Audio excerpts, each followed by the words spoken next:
बिस्मिल्लाहिर्रहमानिर्रहीम। खातिन हज़रात, मैं हूँ अख्तर अब्बास और आप सबको मेरा सलाम पहुँचे। बिन्नत शफ़ी ने बड़ा दिलचस्प सवाल पूछा है। कहा कि मेरे वालिद और वालदा बहुत अच्छे हैं, खाते पीते हैं। जितनी उम्र मैंने उनके यहाँ गुजारी, मुझे हमेशा बाकायदगी से पॉकेट मनी मिलती रही। मुझे उन्होंने शादी के मौके पे बहुत अच्छे ज़ेवरात भी दिए, सब कुछ दिया। अब मुझे 8 माह हो गए अपने ससुराल में आए, पर ये 8 माह मैंने बहुत बुरे हाल में गुजारे, इसलिए कि यहाँ मुझे ना तो मेरे ससुर पॉकेट मनी देते हैं, ना सास और ना ही मियाँ। मुमकिन है उनके अरवाज ना हो और मुमकिन है उनको ज़रूरत महसूस ना होती हो, पर मेरी पॉकेट की हर जेब खाली है। मुझे कभी कभी तो यूँ लगता है जैसे मेरा दिल ही खाली है। क्या वालिदैन को अपनी बेटियों को ब्याहने के बाद यूँ छोड़ देना चाहिए?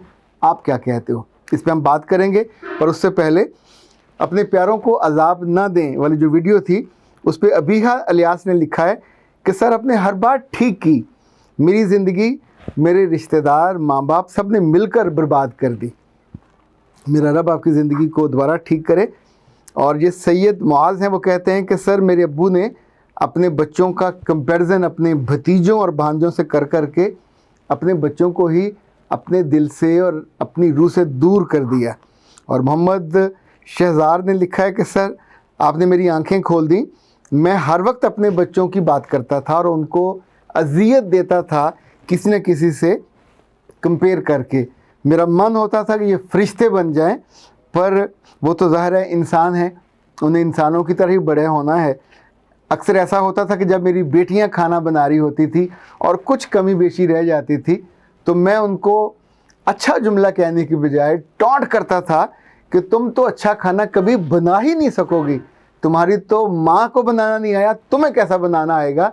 तो 2 जुमलों में मैं 2 लोगों की ज़िंदगी और उनकी खुशियों को सक कर लेता था। ये एबिलिटी मेरे अंदर बहुत ज़्यादा थी, पर अब एकदम से मुझे शर्मसारी का एहसास हुआ है और मैंने अपने आप को बदलना शुरू किया है। ओके, अम्मारा ने लिखा कि सर जिन बच्चों के नंबर इम्तहान में कम आ जाएं तो वालिदैन अपने दोस्तों के टॉपर बच्चों की तारीफ़ कर कर के अपने बच्चों की इंसल्ट करते हैं और अगली दफ़ा वो बच्चे इम्प्रूव नहीं करते, वो इंसल्ट उन्हें याद रहती है। पर्दे में उनका दिल नहीं लगता, चूँकि उससे पहले उन्होंने जेन्युइन हिम्मत की होती है, जो अपनी एफ़र्ट है वो पुट की होती हैं। आप ये सोचना क्यों नहीं अब ये क्यों नहीं सोचते कि बच्चे की एफ़र्ट और पोटेंशियल आप जैसा नहीं है, जितनी उसको एफ़र्ट करनी चाहिए होती तो वो करते हैं, तो ही वो अपने पेपरों को बेहतर करते हैं, टॉप पे आते हैं। लेकिन उस लेवल पे नहीं आप अभी आए होते जहाँ पे आप चाहते हो या जहाँ उनका दाखला होना होता है। तो ऐसे में तो आपको अपने कंधे पेश करने चाहिए, अपनी हथेलियाँ पेश करनी चाहिए, अपने प्यार के लफ्ज़ों से मालाएं उनके गले में डालनी चाहिए। मेरा बेटा मेरी बेटी तू कर लेगी इंशाल्लाह। इतना सा तो गैप रह गया। जब आप ये बताते हैं तो वो गैप फिल हो जाता है। जब कहते हैं कि तेरी किस्मत में नहीं है, तेरी तो औकात ही नहीं है, जो मर्ज़ी हमने कर लिया और तुम पे पैसे लगा दिए और तुम पे ये कर दिया और तुम्हें अच्छे, आप उसे वो ताने देते हैं जो इनफैक्ट देने वाले नहीं होते। आप वो एहसान जिताते हैं जो आपने भी पूरे किए भी नहीं होते। तो नतीजतन जो दिल पे ज़ख्म होते हैं वो बहुत साल रहते हैं। मलिक किचन, अल्लाह माफ़ करे क्या नाम आपने रखा हुआ है। Sir you are the best motivator in our lives, God bless you and your family with all the happiness of life. Okay, दुआ पे मैं आमीन कहता हूँ, लेकिन ये मलिक किचन जो है ये मुझे कोई भाया नहीं है आपका नाम। अच्छा जी, ये है मनाहल ख़ान, वो कहती हैं कि सर मेरे शौहर मुल्क से बाहर हैं, मैं अपने मियाँ से खुश नहीं हूँ, अपनी वालदा और बहन के सामने मुझे वो कुछ नहीं समझते। हमारी शादी को 18 महीने हो गए हैं, लेकिन मुझे शायद 18 दिन भी खुशी नसीब नहीं हुई। मनाहल, मेरे बच्चे तो अपनी ज़िंदगी बर्बाद कर लेगी, अपनी शादी को भी बर्बाद कर लेगी। आप सोचो कि एवरेज मुझे आपकी उम्र लग रही है आपकी बातों से, क्योंकि इसमें बचपने की बू आ रही है। 25-26 साल होगी, क्योंकि इतनी उम्र में भी लड़कियां बच्चे ही रहती हैं। आप सोचो कि वो आपका जो मियाँ है उस घर में 30 साल से है, 30 साल से उस माँ का बेटा है, 30 साल से अपनी बहनों का भाई है। आप जुमा 18 दिन से वहाँ, 18 माह से वहाँ गई हो और चाहती हो कि वो उनसे ज़्यादा आपकी साइड पे आ जाए, उनके सामने आपकी तारीफ़ करने लग जाए, उनके सामने आपको डिफेंड करने लग जाए, वो अहमक होगा अगर ये करेगा तो। ये किसी तौर पे ना सूट करता है उसको, बेटे को कभी भी सूट नहीं करता ये, और भाई को भी ये सूट नहीं करता। उसे रिश्तों को बैलेंस रखना चाहिए। आपको उस घर में अभी बहुत सारे वर्ष लगने हैं ये साबित करने के लिए कि I am like you, I am so sincere with the person, कि जो आपका बेटा है या आपका भाई है, मैं भी उसकी इतनी ही सिंसियर हूँ। और मेरी सिंसेरिटी सिर्फ डिमांड नहीं है, मेरी सिंसेरिटी लव है, केयर है। इस बीच में आप उसको अपनी औलाद का तोहफ़ा दो, इस बीच में आप उसकी माँ और बाप से जुड़ो, उनके साथ बिल्कुल जुड़त इतनी बनाओ शानदार कि खुद आपको मज़ा आने लगे। मेरे एक दोस्त हैं, प्रोफेसर थे, आजकल कंसल्टेंट हैं, बाबर अनवर उनका नाम है, टोबा टेक सिंह से हैं, आजकल इस्लामाबाद में हैं, डॉक्टर माशाल्लाह हो गए हुए हैं, डॉक्टर बाबर अनवर। अभी उनकी बेटी आयशा की शादी है, तो कल उनका फ़ोन आया तो उन्होंने कहा कि हम दोनों मिलकर कोई किताब लिखते हैं बच्चियों की शादी पे, कि इनको क्या क्या बताना चाहिए। तो मैंने पूछा कि आई एम सो एक्साइटेड। तो उसने कहा मैंने एक बड़ी कमाल बात अपनी बेटी को कही है। तो मैंने कहा बताओ क्या कहा है। तो उन्होंने कहा, मैंने कहा आयशा, जब तू अपने घर जाए, ये मैं सारी आयशाओं को कह रहा हूँ, कि जब तू अपने घर जाए तो अपने कान खुले रखना, अपनी आंखों को खुले रखना, और देखना कि तेरा मियाँ अपनी माँ को क्या कह के बुलाता है, और तेरी जो नंदे हैं वो अपनी माँ को क्या कह के बुलाती हैं। इसी तौर पे ये नोट करना कि तेरा मियाँ अपने वालिद को क्या कह के बुलाता है। ये एक रात में तुम्हें पता चल जाना चाहिए, क्योंकि जब आप बातें आसपास हो रहे होते हैं, अब्बा का जिक्र होता है, अम्मा का जिक्र होता है, तो आपको बी कॉन्शियस कि किसका जिक्र हो रहा है। तो अगली दिन जब सुबह तुम उठो तो तुम्हें उस खातून को माँ कह के ही बुलाना है, अम्मी कह के ही बुलाना है, आपा कह के ही बुलाना। जो वो कहेंगे तुमने उनको आंटी, चाची, ताई, कुछ ऐसा नाम नहीं लेना जो परायों वाला हो, चूँकि तुम एक रात के बाद पराए नहीं रहोगे, उस ख़ानदान का हिस्सा बन जाओगे। मुझे उनकी बात बहुत अच्छी लगी। It's very practical. इनफैक्ट हर अक्लमंद बाप और हर अक्लमंद माँ को इसी तरह के टिप्स जाने से पहले अपने बच्चों को देने चाहिए, जिन पे उनका बिलीव हो, ताकि उस ख़ानदान में जाके जुड़ जाएं। ये जो पॉकेट मनी वाला मामला है, इस पे मेरा ख्याल है कि हम थोड़ा खुल के बात कर लेते हैं। जब तक बेटियां हमारे घर में होती हैं, हम उनकी पढ़ाई कराते हैं, उन पर ख़र्चा करते हैं। लिटरली उनके मुंह से निकलता है, बाबा ये सूट चाहिए, ये ब्रांड चाहिए, ये कलर चाहिए। यानी वो रात को 9 बजे, 10 बजे, 11 बजे भी कहें मुझे ये पेंसिलें चाहिए, मुझे ये कागज़ चाहिए, तो बाप अपना सारा आराम तज के जाता है, मुंह पे शिकन भी नहीं लाता, ला के देता है।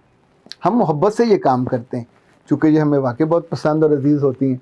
मेरी बेटी सुबह जब कॉलेज जाती है तो मैं उसको पूछता हूँ पॉकेट मनी के लिए, और अगर उसके पास पर्स ना हो तो इनकार कर देती है, बाबा आज वहाँ कैंटीन नहीं खुली होगी, वरना उसके पास पैसे मौजूद रहते हैं। और कभी कभी तो मुझे अचानक अगर कोई दराज से चीज़ मंगवाई हुई और खुले पैसे ना हो तो मैं उससे ले लेता हूँ। ये हमारा आपस में लेन देन चलता रहता है। लेकिन असूली तौर पे हर माँ और बाप अपनी बेटी को कुछ ना कुछ पॉकेट मनी ज़रूर देते हैं। शादी के बाद भी तो बेटी आप ही की रहती है, अभी उस घर में उसका पौधा उगा नहीं है, अभी सिर्फ वहाँ आपने उसकी प्लांटेशन की है। और उस प्लांटेशन के बाद आप सोचो कि अब वहाँ का साया भी वही करेंगे, वहाँ का खाना भी वो देंगे, उसको पानी भी वही देंगे, उसका पूरा टेक केयर करेंगे। पापा भी नहीं कर पाएंगे जितना मर्जी उनका दावा हो। और अगर बच्ची का पर्स खाली होगा तो यकीन मानिए उसका जो ट्रस्ट लेवल है, अभी ज़रूरत नहीं पड़ेगी, पर फिर भी जैसे आपका पहला मामूल है, मेरी विश तो ये है, और मैं सजेस्ट भी यही करूँगा कि इस पे ना तो भाइयों को दिल तंग करना चाहिए, ना बहनों को करना चाहिए। वो इसी घर की बेटी थी, और अल्लाह खैर करे, सुख के साथ जब भी आए इसी घर में उसने आना, उसका मैका है, उसके बच्चों का भी मैका है ये। तो यहाँ से अगर पॉकेट मनी उसको मिलती है, और वो बताए या ना बताए, पर उसके पास ये पैसे रहने चाहिए। कभी कभी ऐसा दिक्कत होती है कि आपको अचानक ज़रूरत पड़ जाती है अपनी कोई चीज़ मंगवाने के लिए, और मियाँ से नहीं कह पाते, मियाँ नहीं है, तो अभी सास से ताल्लुकात इतने अच्छे नहीं होते कि आप उससे कह के वो चीज़ मंगवाओ, क्योंकि बाद में सासें भी नखरा करती हैं। ऐसी ऐसी जालम सासें भी हैं कि अंडे भी गिन गिन के देती हैं। वो कोई मिठाई आ जाए तो वो भी अपने कमरे में ले जाती हैं कि कहीं ये बहू ना खा जाए। अल्लाह के बंदो, खाते पीते घर से आई होती हैं, नहीं इस तरह की कमीनगी करनी चाहिए, नहीं लालच करना चाहिए। पर आप में से कोई भी लड़कियां जो जब बड़ी हों और सासें बने तो प्लीज़ ये घटिया काम मत कीजिएगा, क्योंकि इससे आपकी ग्रेस ख़राब होती है। बी ए ग्रेसफुल लेडी। जैसे वो चुदरानी होती है, चुदरानी का दिल बड़ा होता है, चुदरानी के हाथ खुले होते हैं, और चुदरानी लोगों को दे के खुश होती है। पर अब की जो माइयाँ हैं और सासें, इनके दिल ज़रा निस्बतन नहीं, ये मैं तकल्लुफ़ से कह रहा हूँ, काफ़ी ज़्यादा छोटे होते हैं। और छोटे होने से फिर जो खुशियाँ हैं, जो सुख हैं, वो भी छोटे हो जाते हैं। पॉकेट मनी पहुंचाने का कोई भी ज़रिया हो सकता है। आप उसके बैंक में डाल सकते हो, आप उसको इजी पैसा जायज़ कैश कर सकते हो, आप जब वो आए तो उस वक्त दे सकते हो, पर उसको देते रहा करो। वैसे तो विरासत जब तक तकसीम नहीं होती तब तक उसका हक है, तो उसको उस हक में भी देना चाहिए, क्योंकि जो घर में बेटे या बेटियां हैं, ये तो सारी उम्र आखिरी सांस तक आप ही के साथ लेके खाएंगे ना। तो वो गई है तो कुछ ना कुछ उसका हिस्सा भी उसको मिलता रहना चाहिए। मैंने ऐसे बहुत शानदार बाप और माएँ देखी हैं, उनसे मिला हूँ, कि जो इस मामले में बहुत बैलेंस्ड है। वो अपनी बच्चियों के लिए, उन बच्चियों के लिए जो ब्याह के चली जाती हैं, जब अपने बेटे के लिए घर बनाते हैं तो बेटियों को भी घर बना के देते हैं, उनके लिए प्लॉट लेते हैं तो उनको भी प्लॉट लेके देते हैं। ये एहसान नहीं करते, ये अपना अपना अफोर्डेबिलिटी का मसला है, अपनी मोहब्बत का मसला है। उसको देने का मतलब ये नहीं है कि अब वो कसम पुर्सी में चली जाए और बुरे हाल में चली जाए।